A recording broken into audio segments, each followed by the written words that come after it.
안녕하세요. 어울림 목장의 박은진입니다. 한 주간도 주님 안에서 승리하셨나요? 오늘 예배에 참석하신 모든 분들을 주님의 이름으로 환영하고 축복합니다. 우리 밝은 교회는 성경적인 교회인 신약교회 회복을 위해 비신자를 전도하여 제자 삼는 일을 교회의 사명으로 알고 여기에 집중하는 교회입니다. 오늘 예배를 통해서 구주이신 예수님을 만나시고 하늘의 복 많이 받으세요. 그럼 11월 12일 교회 소식을 전해드리겠습니다. 2023년 표어입니다. 다 같이 읽겠습니다. 시작! 서로 사랑으로 함께 세워가는 공동체 되게 하소서. VIP와 함께하는 목장별 가을 나들이가 있습니다. 11월에서 12월 중으로 대상은 말씀잔치에 함께한 VIP입니다. 준비는 각 목장별 장소 선택과 VIP 지원금을 준비하면 됩니다. 담당은 박혜성 목사님입니다. 수요 선교 예배 담당 목장은 꿈꾸는 목장이고 시간은 11월 15일 수요일입니다. 말씀은 에베소서 5장 15절에서 17절 말씀이고 제목은 세월을 아끼라입니다. 강사는 이동욱 목사님입니다. 성경 읽기 시상이 있습니다. 마감일은 12월 17일 주일 오후 6시까지 있고 시상일은 12월 31일 주일입니다.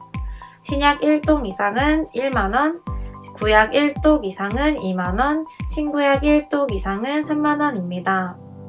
담당은 이한수 목사님입니다. VIP와 함께하는 영혼구원 124 주제는 천국 노래자랑이고 시간은 12월 24일 주일 저녁 5시 30분입니다. 담당은 최병기 목사님입니다. 예배의 복이 신앙의 회복입니다. 주일 연합 예배 데살로니가 전서 강해 아름다운 퇴장 행복한 등장 5 수요 선교 예배 꿈꾸는 목장 이동욱 목사님 설교 동영상을 보며 말씀의 삶을 살려고 노력합니다.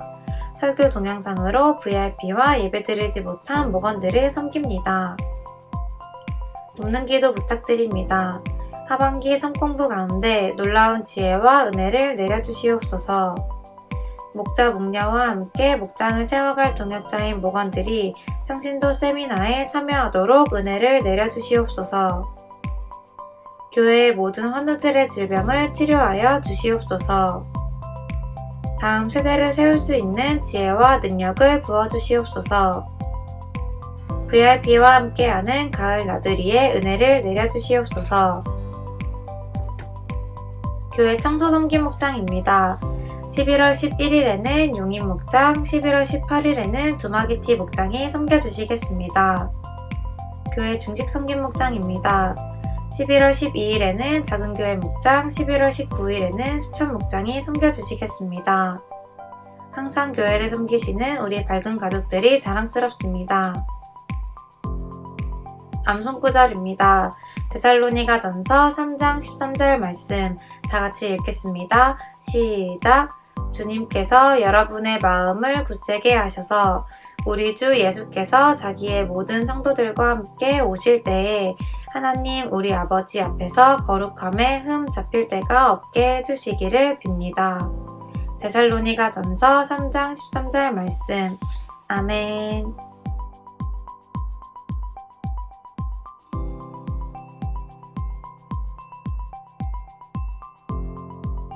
이번 한 주간도 주님 안에서 승리하세요. 감사합니다.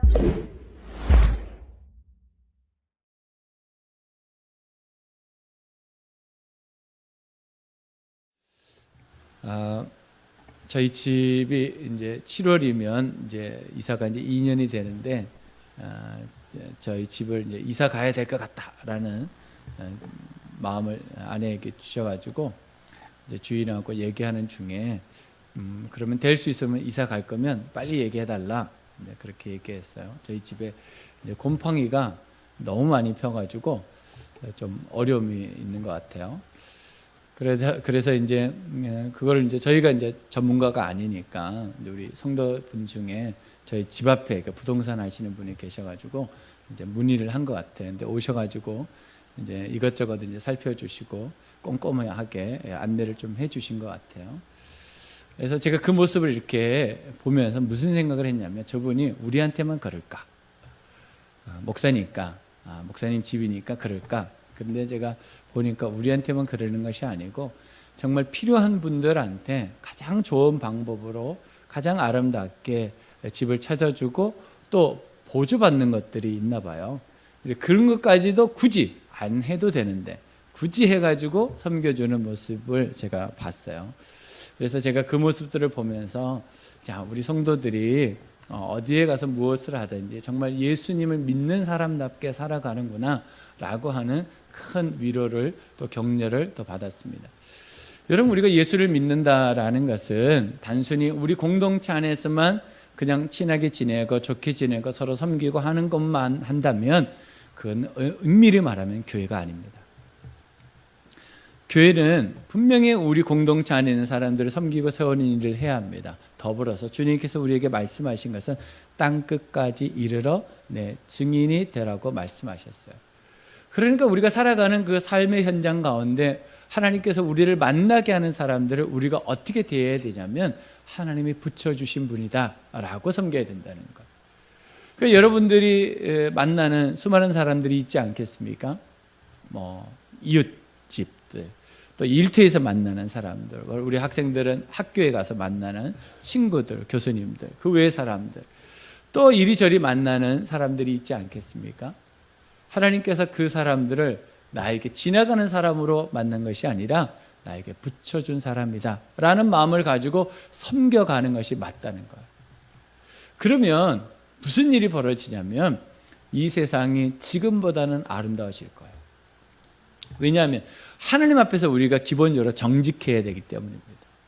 우리가 하나님 앞에서 다른 사람을 사랑해야 되기 때문입니다. 우리가 다른 사람을 사랑하기 위해서 손해봐야 된다는 것을 기본적으로 알고 있기 때문에 다른 사람의 등쳐먹는 일은 우리가 하지 않기 때문입니다. 저울을 속이는 일을 하지 않기 때문입니다. 그러면 이 세상이 지금보다는 더 아름다워지고 따뜻해지지 않을까라는 생각을 가집니다. 여러분, 정말 이 세상은 지금 정말 따뜻한 사랑을 가진 사람들, 정말 거짓 없이 돕는 사람들을 기다리고 있는 것 같습니다. 절호의 찬스가 온 것 같습니다. 우리가 이 세상에 나아가서 그 사랑을 보여주는, 정말 힘이 되는 사랑을 보여주는 우리 모든 성도들이 되었으면 참 좋겠습니다. 저는 여러분들이 그것을 할 수 있다, 해낼 수 있다라고 생각합니다. 제가 여러분들을 위해서 기도할 테니까 여러분들이 있는 그곳에서 정말 힘이 되는 사랑을 잘 보여주셔서 많은 사람들이 예수 믿는 사람들을 칭찬하고 좋아하는 그런 세상이 되었으면 참 좋겠습니다. 오늘 우리가 읽었던 이 본문 말씀은 바울이 데살로니가 교인들을 생각하면 생각할수록 안타깝고 안타까운 마음에서 이 편지를 씁니다.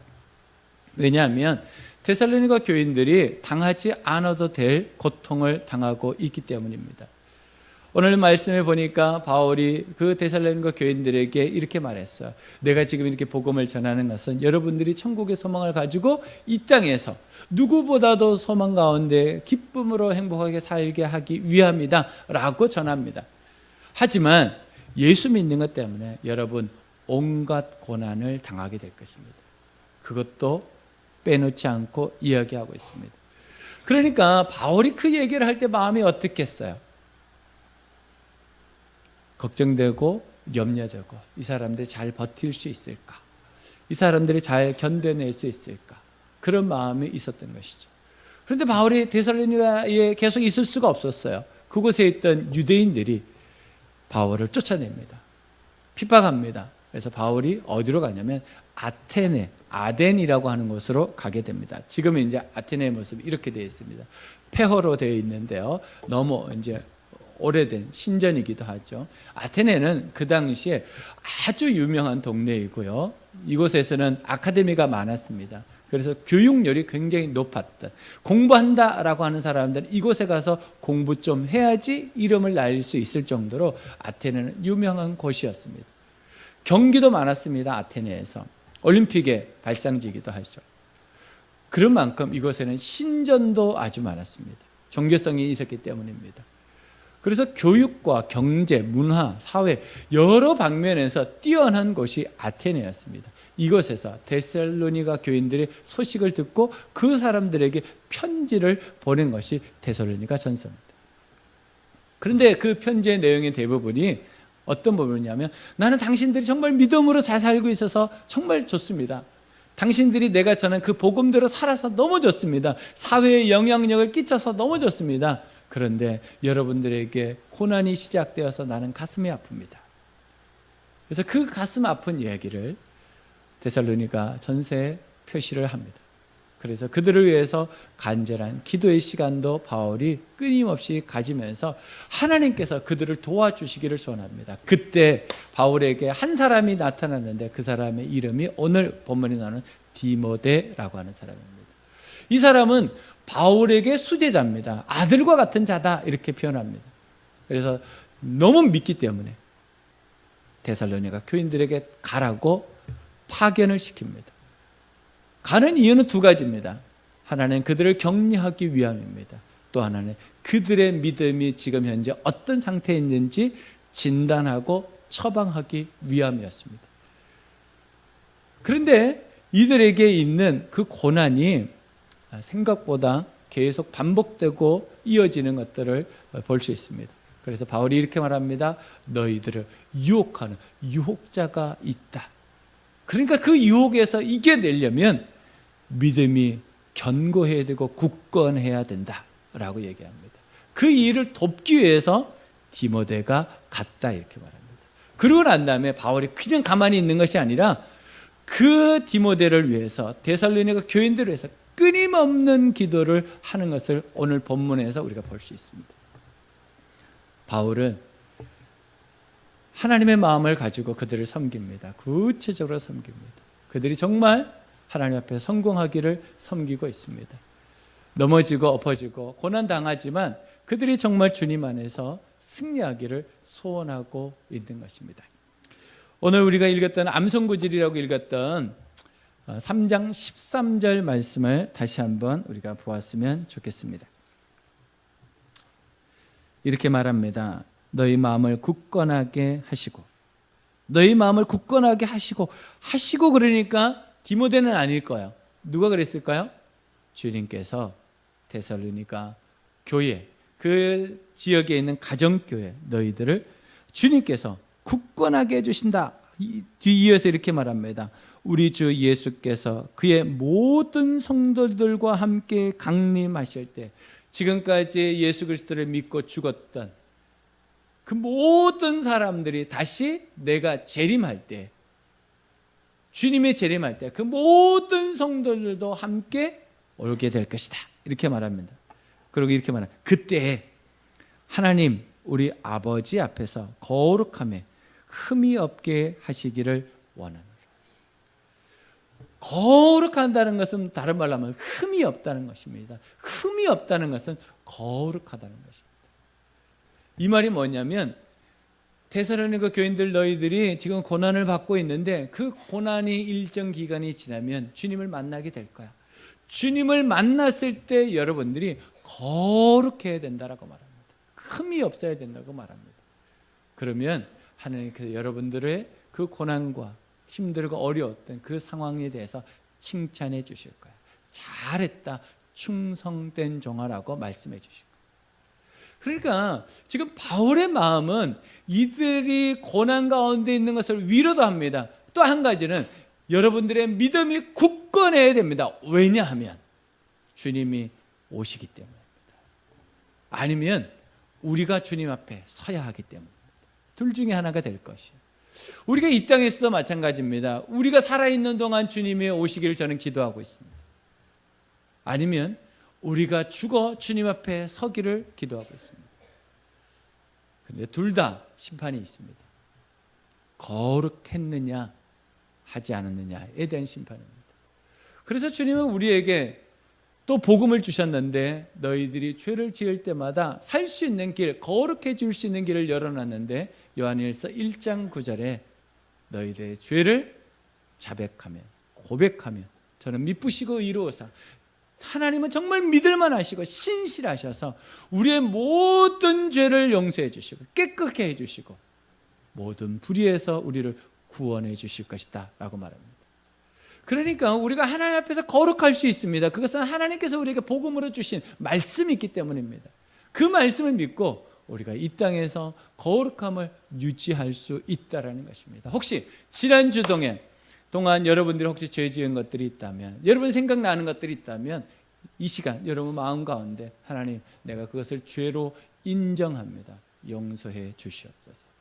그러면 하나님께서 그 죄를 기억조차 하지 않으십니다.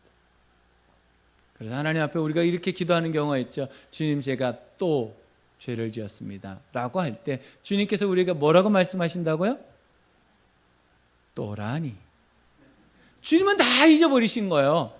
근데 우리만 기억하고 있는 거예요. 그럴 때 우리가 해야 될 일은 뭡니까? 내가 지었던 이전의 죄가 기억나면, 잘못이 기억나면, 실수가 기억나면 우리가 해야 할 일은 감사입니다. 그때 내가 그런 죄를 지었었는데, 그때 내가 그런 범죄를 저질렀었는데, 그때 내가 주님 앞에 온전치 못했는데, 그때 내가 주님을 믿지 않고 믿음 안에 서 있지 않았는데 그때도 주님은 나를 용서해 주셨구나. 감사하는 것입니다. 그것이 그리스도인의 삶이고 그 삶을 계속해서 살아가는 것이 거룩한 삶입니다. 하나님은 오늘도 우리의 삶이 그렇게 거룩한 삶이 되어지기를 소원하고 기다리고 있습니다. 그러기 위해서 하나님은 그냥 가만히 계신 것이 아니라 우리를 도와주신다 이렇게 말합니다. 얼마나 도와주시는가? 시편 보니까 이렇게 말합니다. 하나님은 졸지도 주무시지도 않으신다. 여러분, 우리가 아무리 누군가를 도와준다 그래도 자긴 합니다. 그런데 하나님은요, 그것도 하지 않으시고 무섭긴 해요. 눈을 빨갛게, 아니 그분이 빨갈지나 몰라요. 우리를 빤히 바라보고 계신 거예요. 그게 아기를 바라보는 부모의 눈과 같은 거예요. 안전하기를, 그 아이가 위험에 처하지 않도록 그렇게 바라보는 눈이에요. 하나님은 우리가 그렇게 되기를 소원하고 계십니다. 그래서 하나님은 우리를 사랑하시는데 그냥 사랑이라는 말만 하시는 것이 아니라 우리에게 힘이 되는 사랑을 하신다라는 거예요. 하나님이 우리를 얼마나 사랑하시는지 모릅니다. 지금 바울이 있는 곳은 데살로니가라고 하는 동네입니다. 그 옆에 빌립보도 있죠. 베레아도 있고 밑으로 내려오면 고린도와 아테네, 그 옆에 밤모섬, 요한 사도가 포로로 끌려갔던 은광이 있었던 밤모섬, 이 아테네 이곳에서 편지를 보내고 있는 것입니다. 왜냐하면 바울이 갈 수가 없다 그랬죠. 사단이 가로막아서 몇 번이고 가려고 했는데 못 갔다 그랬잖아요. 그래서 바울이 할 수 있는 가장 힘이 되는 사랑을 디모데를 보냈고 지도하면서 그들이 정말 성공하기를 소원하면서 섬기고 있다라는 것입니다. 오늘 주제입니다. 힘이 되는 사랑은 구체적인 섬기입니다. 힘이 되는 사랑은 구체적인 섬기입니다. 시작. 힘이 되는 사랑은 구체적인 섬기입니다. 여러분, 힘이 되는 사랑이다라는 것은 무엇으로 힘이 되는가? 구체적으로 섬길 때 힘이 됩니다. 그냥 대충 적당하게 섬기는 것은 힘이 되지 않습니다. 정말 우리가 힘이 되는 사랑이라는 것은 구체적으로 섬길 때 힘이 됩니다. 바울이 데살로니가 교인들을 섬기기 위해서 구체적으로 기도하고 구체적으로 사람을 보내서 무엇을 섬겨야 되는지 진단하고 처방합니다. 하나님도 우리를 섬기기 위해서 구체적으로 섬기십니다.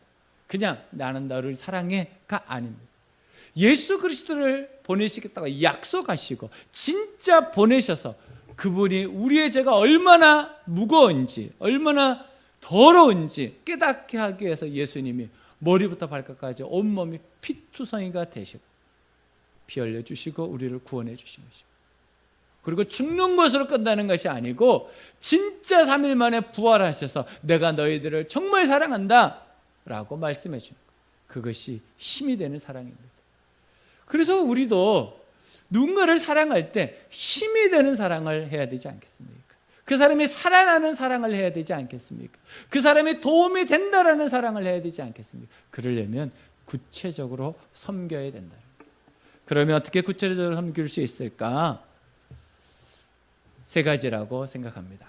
첫 번째는 삶에 대한 진단과 처방입니다. 삶에 대한 진단과 처방입니다. 시작. 삶에 대한 진단과 처방입니다. 4절 말씀을 우리 같이 읽겠습니다. 우리가 여러분과 함께 있을 때 장차 우리가 환난을 당하게 되리라는 것을 여러분에게 미리 말하였는데 과연 그렇게 되었고 여러분은 그것을 알고 있습니다. 여러분 진단을 했어요. 바울이 뭐라고 진단했어요? 여러분들이 앞으로 환난을 당하게, 온갖 환난을 당하게 될 것을 진단했어요. 그러고 난 다음에 어떻게 했어요? 여러분들이 굳건한 믿음 안에 서 있어야 됩니다. 서로 사랑하면서 서로를 격려하면서 서로를 도우면서 서로의 짐을 대신 져주면서 여러분들이 이겨내야 된다라고 진단과 처방을 정확하게 해줍니다. 우리가 누군가를 섬길 때 이게 필요합니다. 저 사람의 필요가 뭘까? 그것이 진단되어야지 제대로 섬길 수 있습니다. 상대편의 필요가 무엇인지를 모르면 내가 아무리 섬겨도 그것은 힘이 되는 사랑이 안 됩니다.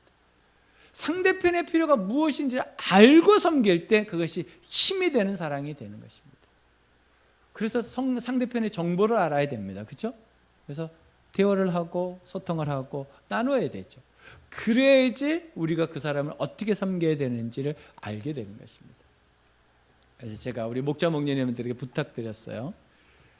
여러분 목장이 끝나고 난 다음에 목장 모임 보고서를 꼭 올려주십시오. 왜냐하면 제가 우리 성도들의 일거수일투족을 다 알지 못합니다.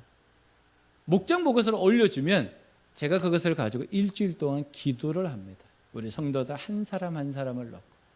근데 보고서가 올라오지 않는 5 목장이 있습니다. 놀라운 목장입니다. 어떻게 목장을 섬기겠는지 모르겠습니다. 여러분 진짜 구체적으로 섬긴 게 뭘까? 진단하고 처방을 해야 됩니다. 그래서 기도 제목을 제가 알아야 되고 그 기도 제목을 가지고 기도하고 있는 것입니다. 여러분 23년도를 시작하면서 가족별로 기도 제목을 저한테 내주셨어요. 여러분 혹시 그 기억나시는 분이 있으신가요? 제가 간접적으로 여쭤봤더니 그게 있었어요? 기억도 못 하시는 분이 있더라고요. 저는 어떻게 알고 있을까요? 진단과 처방을 위해서 기도하고 있기 때문에. 여러분 우리가 구체적으로 누군가를 섬겨 간다는 것은 쉬운 일이 아닙니다. 그러니까 정보를 알아야 돼요. 그래야지 진단하고 처방을 할 수 있죠. 그래서 여러분 삶 가운데 우리가 어떻게 진단하고 처방을 해야 되냐면 우리가 알 수 있는 것은 알아야 됩니다. 그러나 정말 하나님이 전지전능하시다고 진짜 믿는다면 하나님께 여쭈어 봐야 됩니다. 하나님, 그의 필요가 무엇입니까? 제가 그 사람을 어떻게 섬겨야 될까? 그 VIP의 필요가 뭡니까? 진짜로 하나님의 원하시는 섬김이 뭡니까? 여쭤봐야 되지 않겠어요? 그렇다면 그것이 우리에게 진단이 되고 그 진단을 가지고 제대로 처방한다면 힘 있는 사랑이 되지 않겠습니까?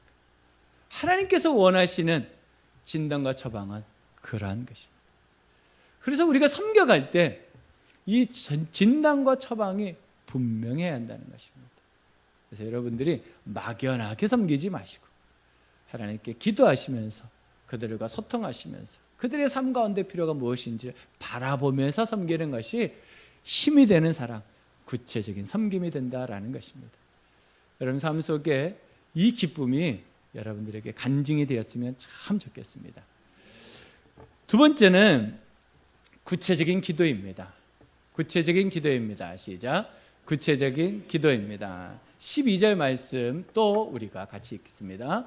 또 우리가 여러분을 사랑하는 것과 같이 주님께서 여러분끼리 서로 사랑 나누는 사랑과 모든 사람에게 베푸는 여러분의 사랑을 풍성하게 하고 넘치게 해 주시기를 빕니다.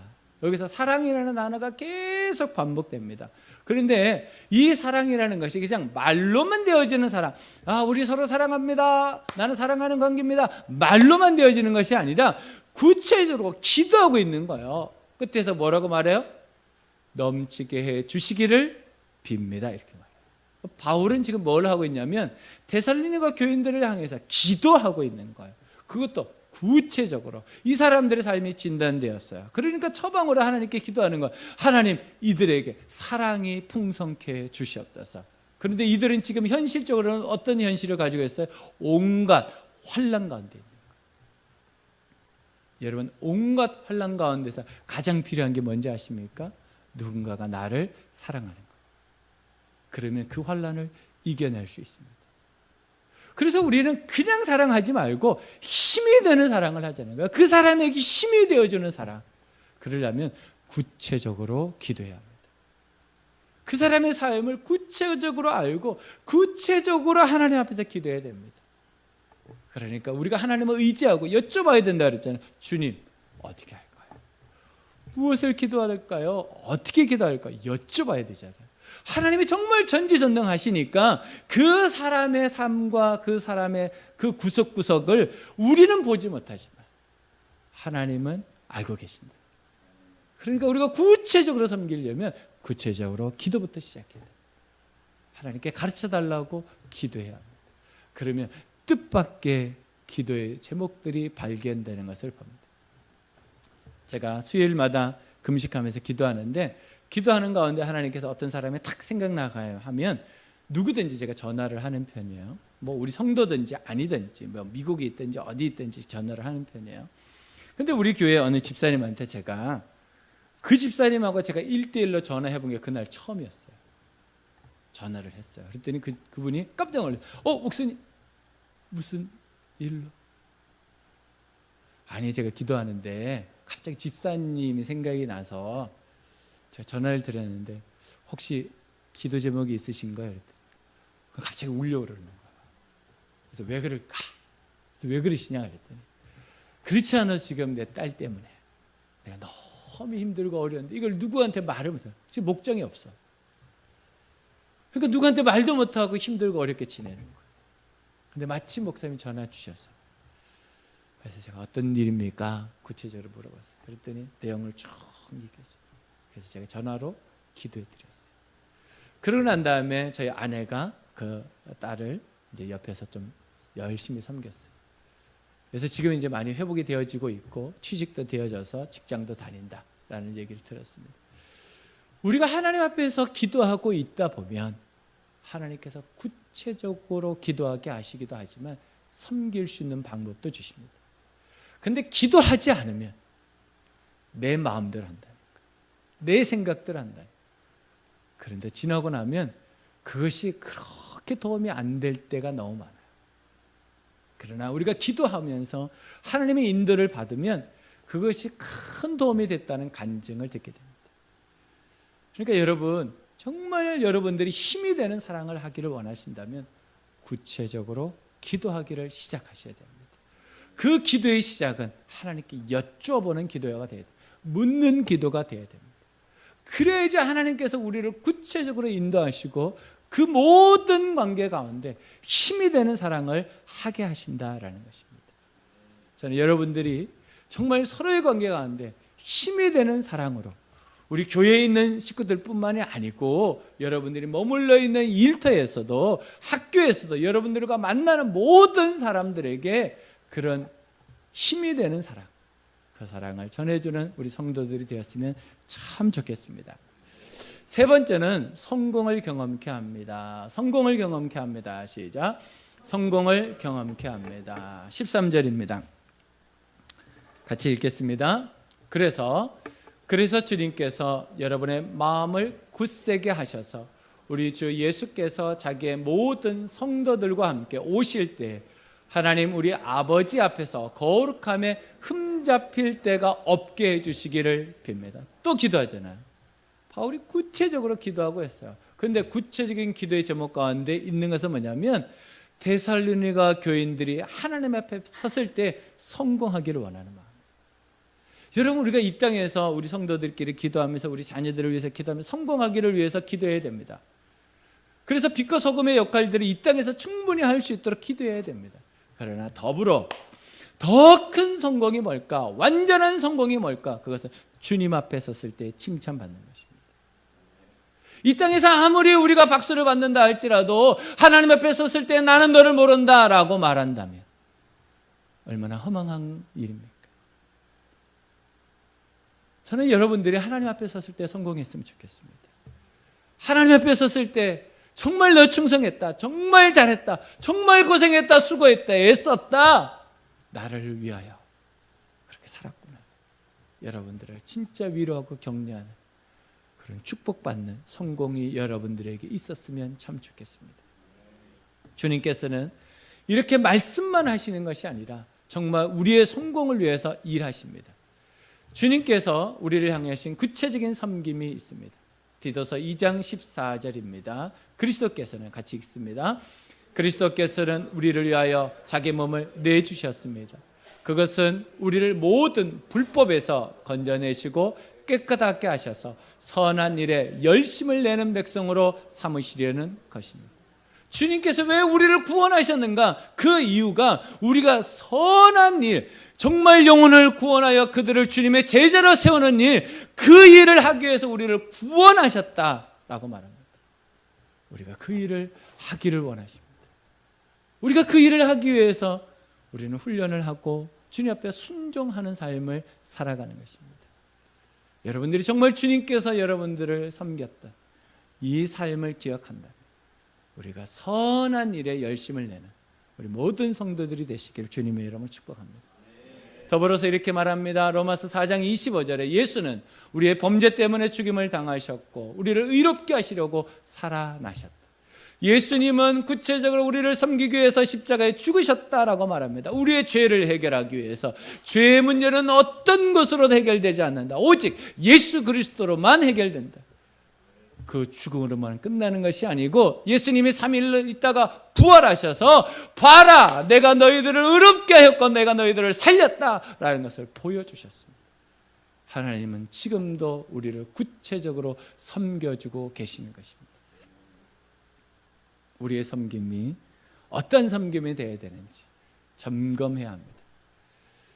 데살로니가전서 5장 23절로 24절 말씀을 같이 읽겠습니다. 평화의 하나님께서 친히 주 예수 그리스도께서 오실 때 여러분의 영과 혼과 몸을 흠이 없이 완전하게 지켜주시기를 빕니다. 여러분을 부르시는 분은 신실하시니 이 일을 또한 이루실 것입니다. 아멘. 하나님께서 어떻게 하세요? 구체적으로 우리의 삶을 지키시고 보호하신다, 함께 하신다, 인도하신다, 역사하신다. 그래서 결국 우리가 어떻게 되기를 원하세요? 하나님께서 맡겨주신 그 일을 이루시기를 원하신다. 여러분, 우리 인생 그냥 왔다가 그냥 가면 안 됩니다. 하나님께서 맡겨주신 그 일 하다가, 충성하다가 주님 앞에 서야 합니다. 저는 여러분들이 그렇게 사셨으면 좋겠어요. 어떻게 살면 될까요? 여러분 주변에 아직도 예수님을 모르고 있는, 만나지 못하고 있는 사람들에게 예수님을 보여주면 됩니다. 어떻게 보여주면 될까요? 간증하면 됩니다. 간증을 어떻게 하나요? 여러분 삶 가운데 응답하신, 우리 성도들 가운데 응답되었던 일을 경험담으로 나누는 것입니다. 그러면 하나님께서 역사하실 것입니다. 고린도후서 5장 21절 이렇게 말합니다. 하나님께서는 죄를 모르시는 분에게 우리를 대신으로 죄를 씌우셨습니다. 그것은 우리가 그리스도 안에서 하나님의 의가 되게 하시려는 것이죠.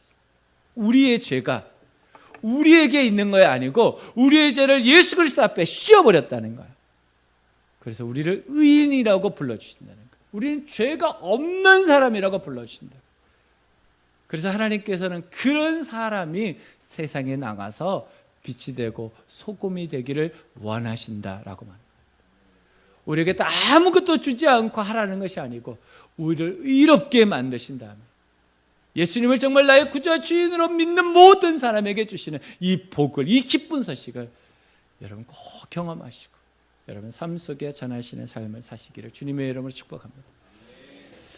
예수님의 십자가 하나님의 구체적인 섬김으로 우리에게 보여준 것입니다. 그냥 단숨에 죽지 않으셨어요. 수많은 고난과 핍박과 순환을 당하셨습니다. 머리부터 발끝까지 피투성이가 되셔야만 했습니다. 수많은 사람들부터 모욕을 당하셨습니다. 굴욕을 당하셨습니다. 그러시면서도 포기하지 않으시고 우리를 섬겨주셨습니다. 그리고 우리의 죄를 깨끗게 해주셨다라고 말합니다. 하나님은 우리에게 십자가를 바라보면서 힘을 내라고 말합니다. 우리가 이 땅에 살면서 십자가를 지는 것처럼 고통스럽습니다. 어렵습니다. 언제까지 이렇게 살아야 되나 그런 눈물도 납니다. 그러나 주님께서는 이 십자가를 바라보면서 내가 너희를 위하여 죽었다. 내가 너희들을 사랑하여서 너희들을 구원하기 위해서 내가 이 십자가를 졌다 라고 말씀하십니다. 여러분들에게 있는 고난을 주님께 맡기십시오. 여러분들이 가지고 있는 고통을 주님께 맡기십시오. 그러면 주님께서 그것을 다 가지고 가실 것입니다. 그것을 부활로 우리에게 보여주셨습니다. 3일 만에 부활하셨던 그 주님, 내가 죽음으로만 끝나는 것이 아니고 우리에게 새로운 생명으로 영원한 천국으로 확신시켜 주신 것입니다.